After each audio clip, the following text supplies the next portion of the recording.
Special drawing rights বা SDR 1969 সালে আন্তর্জাতিক মুদ্রা তহবিল আইএমএফ দ্বারা তৈরি একটি আন্তর্জাতিক সংরক্ষিত সম্পদ। এসডিআর এর প্রাথমিক উদ্দেশ্য হল আইএমএফ এর সদস্য দেশগুলির অফিসিয়াল রিজার্ভের পরিপূরক, বৈশ্বিক তারল্য সমস্যাগুলি মোকাবেলা করতে এবং আন্তর্জাতিক মুদ্রা ব্যবস্থাকে স্থিতিশীল করতে সহায়তা করা। এসডিআর একটি মুদ্রা নয়, কিন্তু তারা আইএমএফ সদস্যদের অবাধে ব্যবহারযোগ্য মুদ্রার সম্ভাব্য দাবি। যেমন, এসডিআরএস একটি দেশকে তারল্য প্রদান করতে পারে। এসডিআর কি? এসডিআর এর সৃষ্টি ব্রেটন উডস সিস্টেমের সীমাবদ্ধতার প্রতিক্রিয়া ছিল, যা বিশ্বব্যাপী মুদ্রাগুলিকে মার্কিন ডলারের সাথে সংযুক্ত করেছিল, যা স্বর্ণ দ্বারা সমর্থিত ছিল। দ্বিতীয় বিশ্বযুদ্ধ পরবর্তী সময়ে আন্তর্জাতিক বাণিজ্য দ্রুত বৃদ্ধি পাওয়ায় আন্তর্জাতিক রিজার্ভের চাহিদা বৃদ্ধি পায়, যার ফলে চাহিদা মেটাতে সোনা এবং মার্কিন ডলারের প্রাপ্যতা নিয়ে উদ্বেগ দেখা দেয়। এসডিআরগুলি এই উদ্বেগগুলি দূর করতে সহায়তা করার জন্য একটি সম্পূরক রিজার্ভ সম্পদ হিসাবে চালু করা হয়েছিল। এসডিআরগুলি আইএমএফ সদস্যদের তাদের আইএমএফ কোটার অনুপাতে বরাদ্দ করা হয়। কোটা বিশ্ব অর্থনীতিতে দেশের আপেক্ষিক অর্থনৈতিক অবস্থানের উপর বিস্তৃতভাবে ভিত্তি করে। কোটা মূলত আইএমএফ এর প্রতি একটি দেশের আর্থিক প্রতিশ্রুতি এবং এর ভোটিং ক্ষমতা। এসডিআরগুলি আইএমএফ এর সদস্য দেশগুলির দ্বারা ধারণ করে এবং করতে পারে।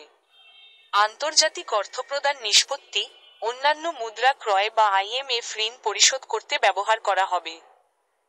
এসডিআরগুলি আইএমএফ থেকে ঋণের জন্য জামানত হিসাবেও ব্যবহার করা যেতে পারে। এসডিআর এর উদ্দেশ্য কি? এসডিআর এর প্রাথমিক কাজ হল একটি রিজার্ভ সম্পদ হিসাবে কাজ করা, যা কেন্দ্রীয় ব্যাংকগুলি তাদের বৈদেশিক মুদ্রার রিজার্ভের পরিপূরক করতে ব্যবহার করতে পারে। আইএমএফ সদস্য দেশগুলির মধ্যে অবাধে ব্যবহারযোগ্য মুদ্রার জন্য এসডিআরএস বিনিময় করা যেতে পারে, যা বৈশ্বিক আর্থিক ব্যবস্থায় তারল্য প্রদান করে।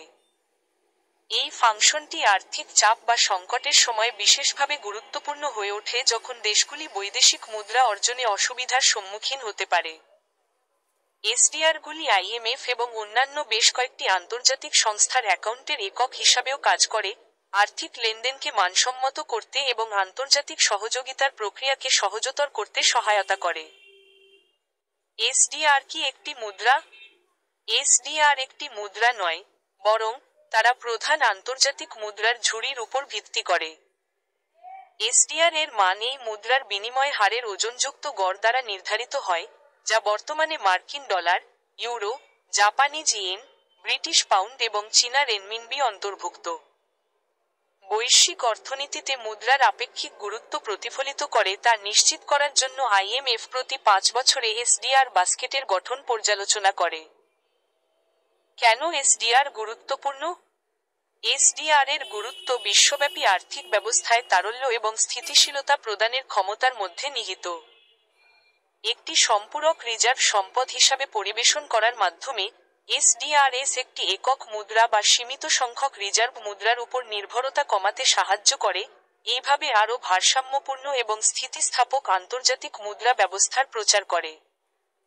তদুপরি, বৈশ্বিক আর্থিক সংকটের সময়ে এসডিআর বরাদ্দ একটি গুরুত্বপূর্ণ ভূমিকা পালন করতে পারে, বৈদেশিক মুদ্রার রিজার্ভের প্রয়োজনে দেশগুলিকে অতিরিক্ত সংস্থান সরবরাহ করতে পারে। এখানে এসডিআর এর কিছু সুবিধা রয়েছে।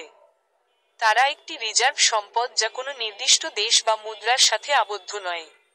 তারা আইএমএফ সদস্যদের অবাধে ব্যবহারযোগ্য মুদ্রার একটি সম্ভাব্য দাবি। তারা তুলনামূলকভাবে স্থিতিশীল সম্পদ। এখানে এসডিআর এর কিছু অসুবিধা রয়েছে। তারা ব্যাপকভাবে ব্যবহৃত হয় না। এগুলি অন্যান্য রিজার্ভ সম্পদের মতো তরল নয়, যেমন মার্কিন ডলার। এগুলি অন্যান্য রিজার্ভ সম্পদের মতো ব্যাপকভাবে গ্রহণযোগ্য নয়, যেমন মার্কিন ডলার। সামগ্রিকভাবে, এসডিআরএস এর ভবিষ্যতে আন্তর্জাতিক মুদ্রা ব্যবস্থায় আরও গুরুত্বপূর্ণ ভূমিকা পালনের সম্ভাবনা রয়েছে। যাই হোক, তাদের ব্যবহার বর্তমানে তাদের ব্যাপক ব্যবহার এবং গ্রহণযোগ্যতার অভাব দ্বারা সীমিত।